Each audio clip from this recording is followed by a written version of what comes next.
What's going on, Orange Nation? This is Neil Adler with another episode of Syracuse Central via the Fan Arch Network. And it's game week, week one. Here we go. Syracuse football, number 24, Tennessee, on Saturday afternoon from Mercedes-Benz Stadium in Atlanta. Syracuse is a 13.5-point underdog, which I think is nonsense, but that's cool. Whatever. We play the games on the field to play games on the field, not to appease odds makers. But hey, listen, if I was a betting person, I would take that. I would take that spread for Syracuse, but that's not my job here. So what I want to talk to you about first is, so I want to just get into and drop some comments. Let me know what you think as well. This is a collaborative show, and I want to get your input. But I want to go through some of my keys for Syracuse to win this game. I mean, we could go on and about this, but I'm honing in on a couple here. Let me know what you think. Number one, I think that Syracuse, it's really important that they get off to a quick start. So even though this is a neutral site game, it's a non-conference game in Atlanta, Tennessee presumably is going to have more fans at Mercedes-Benz Stadium than Syracuse. They're a much bigger school, SEC school, and Knoxville, Tennessee is a lot closer to Atlanta than Syracuse. I could be wrong. Maybe I'll be wrong. We'll see. But even if there's not, and again, it's not a home game for Tennessee, but if they have a much larger contingent of fans there than Syracuse does, there could be some first game jitters for both teams. And as we've talked about, Syracuse and Tennessee both have new quarterbacks among other position groups. I just think that Syracuse is playing on national television, ABC, noon, against a ranked team that was in the CFP last year. And again, it's an SEC team. I just feel like if they can get some good stops, play well on defense early, not give up any scores, first quarter, or maybe that's wishful thinking, but at least, the first half, not give up a score like on the first drive. And by extension, get some of their own points going early. I just feel like Syracuse, not that if they fall behind early, they can't win the game, but I think it will help kind of not that they don't have confidence, but it'll just kind of help with like the flow of the game and just to kind of get in there and just like start off on a good note. I guess you could say that about any game involving any teams, but I don't know, for this team, just in this setting and just everything that goes along with it, all the context, I think it's important for Syracuse. So I think one of the other key areas for Syracuse in this game is the turnover department. So Tennessee's quarterback is Joey Aguilar, who came to the Volunteers by way of UCLA, but he didn't end up suiting up for the Bruins at all. But he had transferred there from Appalachian State, and he was a good quarterback at Appalachian State, but he did have 14 interceptions this past year. So if Syracuse can pick him off once or twice, that'd be great. But just kind of bigger picture, I think the Orange really needs to win the turnover battle for a couple of reasons. Number one, if they get turnovers, then that's less possessions where Tennessee could potentially score. Tennessee has a really good defense. They did last year. I think they will again this year, but if Syracuse is getting turnovers, then they're getting more offensive series. That's putting the Tennessee defense on the field more, and maybe that'll tire them out a little bit. We'll see. But I also think turnovers, it's kind of like in basketball too. It gives you potential to score quickly. So a pick six would be great, or a fumble recovery and run in would be great. But even if that doesn't happen, just getting some turnovers, short fields for a Syracuse offense that has a new starting running back, albeit talent in the running back room, as well as the wide receiver room. They have some new receivers there, not new to the program, but also guys thrust into larger roles, a new tight end, so to speak, and thrust into a larger role. Having short fields, I think, will help, and then obviously Angeli, I think that'll help the team. But also, conversely, winning the turnover department means that Syracuse committed less turnovers. And if Syracuse can go this whole game without committing any turnovers, or just maybe one, and it doesn't lead to a quick score, that is good as well. I'm not as sold on Tennessee's offense this year, given what they lost from last year. But still, this is an SEC team. It's a preseason ranked team that was in the CFP last year. And so winning that turnover battle is going to be key. Another key, and this could be for me the biggest key, is Syracuse winning or at least holding its own in the trenches. And what I mean by that is Syracuse not getting dominated on the offensive slash defensive line, depending on who's got the ball. Tennessee has some really good edge rushers, and so Syracuse really needs to on the offensive line. And Syracuse has a very made over offensive line. They've got to hold their own, give Steve Angeli time to make throws, make his decisions. They got to be solid, so Yassine Willis and Will Nixon can do what they need to do in the run game. And again, Syracuse is their offensive tackles are going to be facing some really talented edge rushers, so that is an important battle right there. And then on the other side, Syracuse has a veteran defensive line in terms of how old they are, their experience levels. But they lost Fidel Diggs on the edge, and their defensive line wasn't overall super great last year. So if their defensive line can hold its own in the trenches in terms of pressuring Joey Aguilar as well as containing Tennessee's run game, that'll be important. So the trenches on both sides of the line, depending on when Syracuse is on the field, offense, defense, that's big stuff.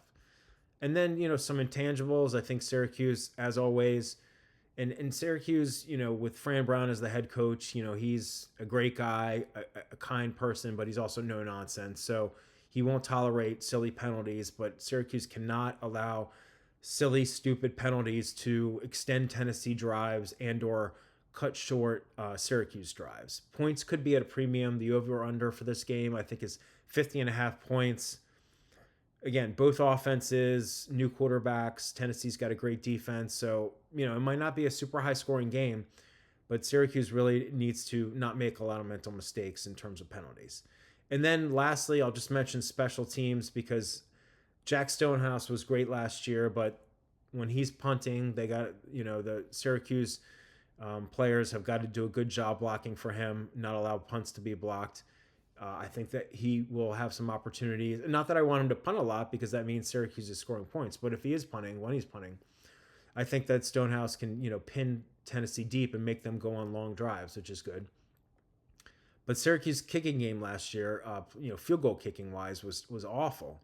And so I think Syracuse needs to score touchdowns in this game to prevail, not just settle for field goals, but they need to have a reliable kicking game because if Fran Brown can't trust the kicker to go out and try a 30 or 35-yard field goal, that puts a lot of pressure on the offense in terms of going for it on fourth down in scenarios where ordinarily they wouldn't if they trust their kicker. So we'll see who the starting place kicker is, but they need to be solid in the kicking game. So those are some of the intangibles. I could also just say that Syracuse has to score more points than Tennessee, but that's a Captain Obvious statement. How many points do I think will win this game? I think if either team has 28 to 31 points, that should be enough. But I think that Syracuse trying to score 28 plus points against that Tennessee defense will be tough. And for Tennessee, Syracuse's defense on paper doesn't look as strong as Tennessee's, but Tennessee's offense is a bit unproven as well. So again, I think 28 to 31 points could do it. We'll see. Those are my keys for Syracuse to win, and I think Syracuse has a good shot here. So something interesting that came across on Monday is that Syracuse isn't, need a little water there.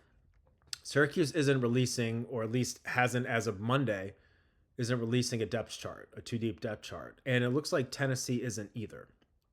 So how do I feel about this?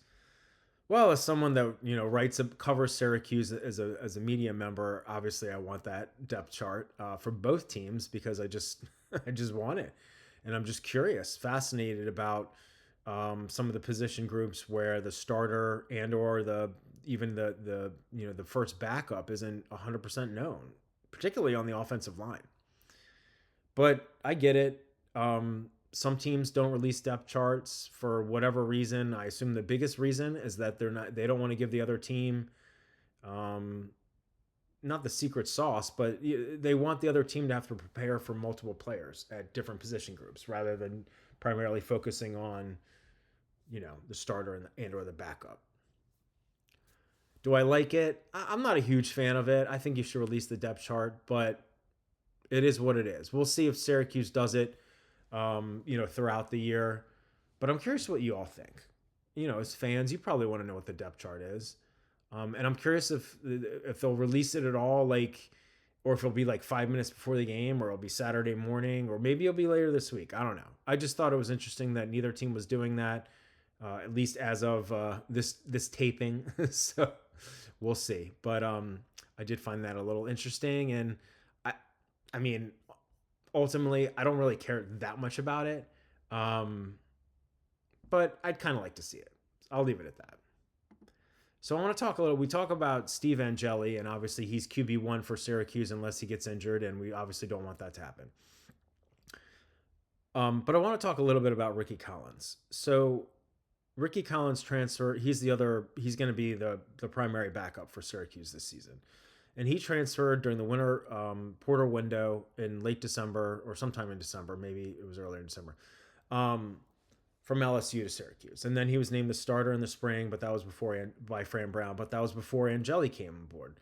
And then they had a really tight, closely fought out QB competition in preseason camp. And last week, Fran Brown named Steve Angeli, the transfer from Notre Dame, as the starting quarterback.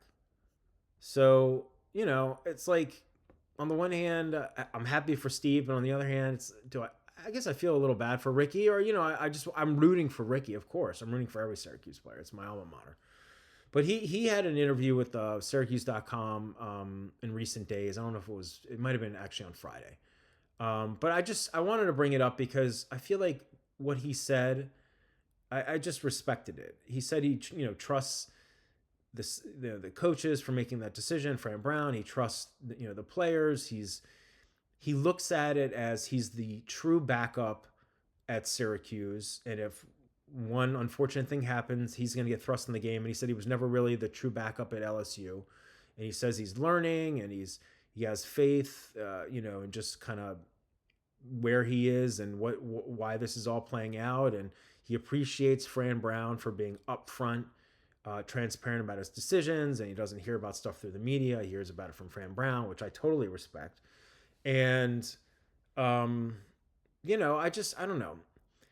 He also mentioned in the interview that, he's not thinking about transferring or any of that kind of stuff. I just respected it. So he's a year behind Angeli. Angeli's a redshirt junior. He's a redshirt sophomore.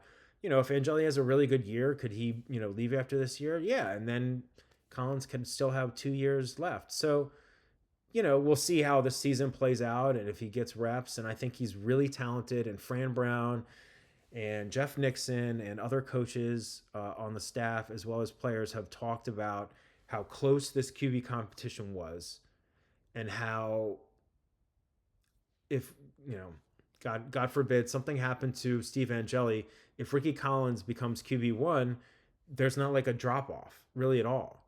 And they're confident that he would shine, and that's cool. And so I think Syracuse might not have Kyle McCord production this year like they did last year, because that's hard.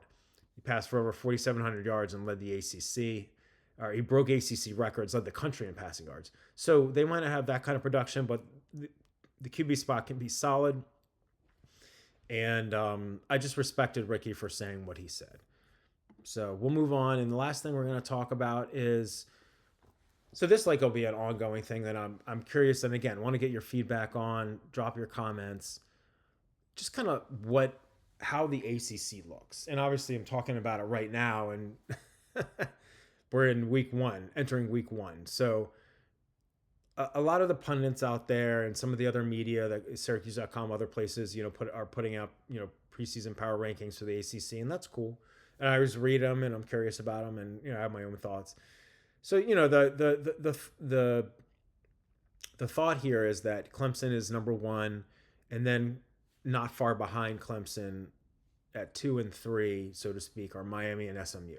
And those are the three teams that are ranked in the preseason AP and coaches polls. I don't think any other ACC teams got votes in both polls, but just those three are ranked. Okay, fine. That's fair. I think Clemson's going to be no joke. I think Cade Klubnik is going to be a Heisman Trophy candidate. Miami, they've got Carson Beck this year. They obviously were really good last year and then faded towards the end. but I assume will be right there. SMU, they went undefeated in the regular season, and then they had one loss in the regular season, and then they lost to Clemson in the ACC title game, and then made the playoff and lost there, so they ended up 11th. So they should be really good again. So I don't have an issue with that, but I guess where I find it interesting is kind of like that next tier, and so the ACC preseason media poll has Syracuse at 12th, so presumably they're not thinking Syracuse is in that next tier. That next tier, according to that poll, are teams like Georgia Tech and Louisville and Pittsburgh, Duke, North Carolina. I don't know. I feel like again, this is all conjecture right now because we're in week one. Do I think Syracuse is going to be a top 3 or top 4 team in the ACC? Maybe. I mean, they have a really tough schedule, but if things come together and they win some of these games against tough teams, ranked teams, and on the road and whatnot, sure, they could be. But I mean, if I'm just speaking as of right now and on paper and kind of my feelings, yeah, I wouldn't put them at 12. I'd put them in that next tier. So I think Louisville, they won 9 games last year. Duke, they won 9 games last year. They have a quarterback transfer from Tulane who got millions of dollars in compensation. So, but Duke could be good. Pittsburgh, I mean, they started out really well and they crushed Syracuse last year and then they faded, but I think they'll be solid again. I would put Duke, Louisville, Pittsburgh, Syracuse, and Georgia Tech in that next tier. Georgia Tech, some people are, I don't know if it was Nick Saban, some of the national pundits are calling Georgia Tech a potential sleeper to win the ACC. I mean, I don't know if, and I'd probably put, I guess, did I say North Carolina? I put North Carolina. It's amazing. We're not even really talking about Florida State. And 2 years ago, they should have been in the playoff, and it's amazing. But yeah, I mean, Georgia Tech, Haynes King is really good, and we'll see how it plays out. And Syracuse goes to Atlanta to play them, but where is Syracuse? It's hard to tell right now. But again, I would say you probably have Clemson, Miami, and SMU up top, and then a bunch that could be inclusive of teams like Georgia Tech, Louisville, Pittsburgh, Duke, Syracuse, North Carolina. But I mean, then you look at where's Florida State? Boston College was 7-6 last year and beat Syracuse. So who knows right now? This is just fun to talk about. I don't think Syracuse is going to finish number 12 in the league. I don't know if they're necessarily going to finish tied for 4th like they did last year, maybe somewhere in the middle. But it'll be interesting to see how week 1 plays out. And there's some really good non-conference games besides Syracuse, Tennessee.